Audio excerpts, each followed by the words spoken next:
Hello, Community Bible Church. Hi, we are Mark and Kathy Schaaf, your missionaries serving from Atlanta in lockdown, of course, but with a global emphasis serving with World Venture and Walk Through the Bible. It's so nice to be able to be here virtually with you all. Mm-hmm. Yeah, we're relatively new. You've just been supporting us for a few years, but we really appreciate your regular and generous support, especially your extra giving the last few months. You really enabled us to serve in Vietnam outside Ho Chi Minh City, training some country pastors who don't learn through literary means, so we had to do some special training for them. And I just recently got a story from one of those pastors, very country, rural, let's call them more simple, but they were sharing in Hanoi Seminary and what they had learned, and the students as well as some of the faculty there asked them to stay and even share more what they had learned from our time together.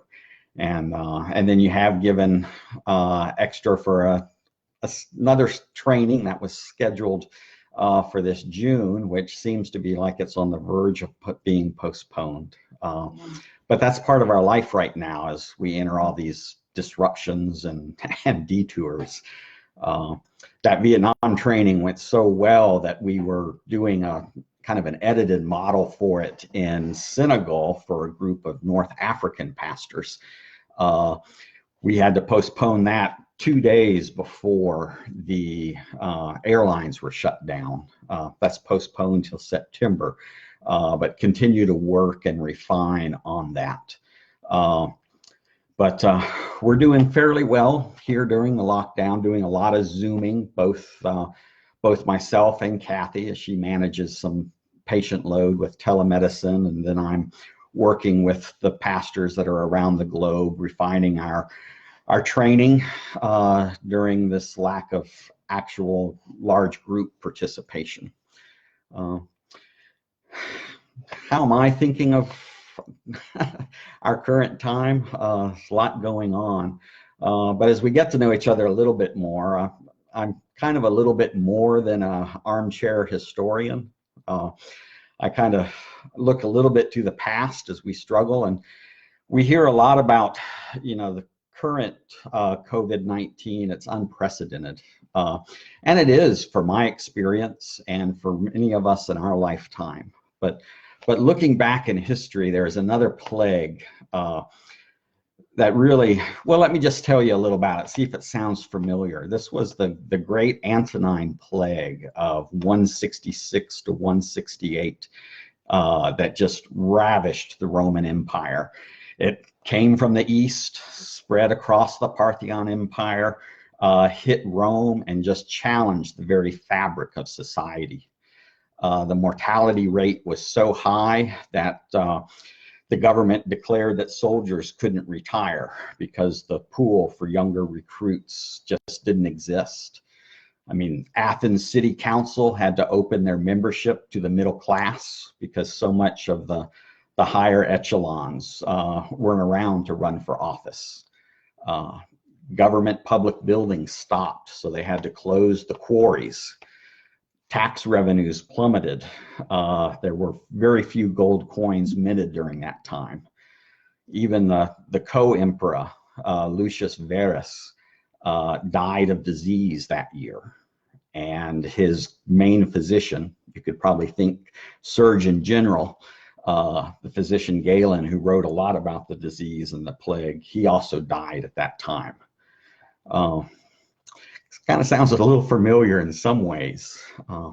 My question, how did that really impact the early church of that time, as paganism and the cult of the emperor just failed to answer the needs of the people? There was a growing community of throughout the empire that was beginning to reach out and serve the sick and needy of all levels. This community believed in the resurrection and the hope of new life. anchored in Jesus Christ. And the reputation of that community, the early church, just grew in size and number and reputation as they went out. Lots of plagues that run through history. That was one of the first for the church, but certainly not the last. Hopefully this would be our last one. In the 1540s with Martin Luther, a familiar individual, the Black Plague swept through Wittenberg.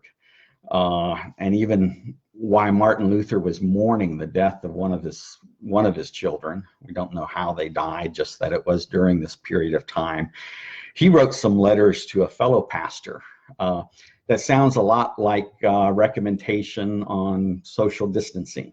Let me read you a couple of his excerpts from his letters during one of the Black Plagues that swept through. He says, "I shall fumigate and help purify the air of my house and administer medicine. I shall avoid places and persons where my presence is not needed in order to become contaminated, and don't want to infect and pollute others so that their cause of death would not be because of my negligence." But then later on he continues and goes, "If God should wish to take me, he will surely find me, and I have done what he has expected me to do. If my neighbor needs me, I shall not avoid his place or person, but will go freely. Our loving God surely works for our good, even in the places we do not expect, including amid the evil of deadly epidemics. The fear of bodily illness and death should drive us to pray and to care for our souls." And he goes on and talks about the evils of the epidemics and of the epidemic. And then in true Martin Luther style, he reports that, and this is a terrible evil, but there's a bigger evil, the evil of our heart. So we must turn ourselves to prayer. But certainly throughout, there's been dark days in the life of the church. But people have reached out during that time to serve their neighbors. I look at, in my own life, I haven't gone through this before, but some of the big detours and disruptions, probably the biggest one in my family went through the 1979 Iranian Revolution. We were scattered across 3 continents, and there was a lot of isolation and not knowing what the future would hold for me. Looking back, the Lord really used that for my own spiritual awakening and becoming awareness of a need for him. And it also became a catalyst for the birth and growth of the church in Iran that continues today as one of the fastest growing church movements currently throughout the world. When Kathy and I first went to Jordan, we arrived shortly before Saddam invaded Kuwait, and most of the expatriate English support system we had left the country, and we were left isolated, feeling very much alone in a strange land without many people that spoke English or knew why we were there. But our Muslim neighbors reached out and opened up their homes for us. And it became a time where we were very dependent on them. And very intimate relationships were formed. And out of that time and those relationships and a sense of belonging, both in our Muslim community and in the Jordanian church, we had some relationships that were established that were really opened up the door for a lot of future ministries and relationships that we still hold dear to us. Terrible disruptions and detours at that time. Of course, we go back to the story, the grand story throughout scriptures, and we can see lots of detours and distractions. The Senegal trip that we're working on now in the future, that's been postponed. We've been working through not only an OT Live teaching module, but we've been spending a lot of time focusing on the life of Joseph for the pastors. And if there's one thing that really strikes me with Joseph, is his life was one large detour. I mean, as a young boy going into youth, had some big dreams and was really confident in those dreams. And through the jealousy of his brothers and his brothers' plot to kill him, but eventually selling him into slavery instead, into Potiphar's house, and then later in time of prison. Just imagine his feeling of rejection, isolation, being forgotten, shattered dreams, not knowing what the future would be. But yet at the end,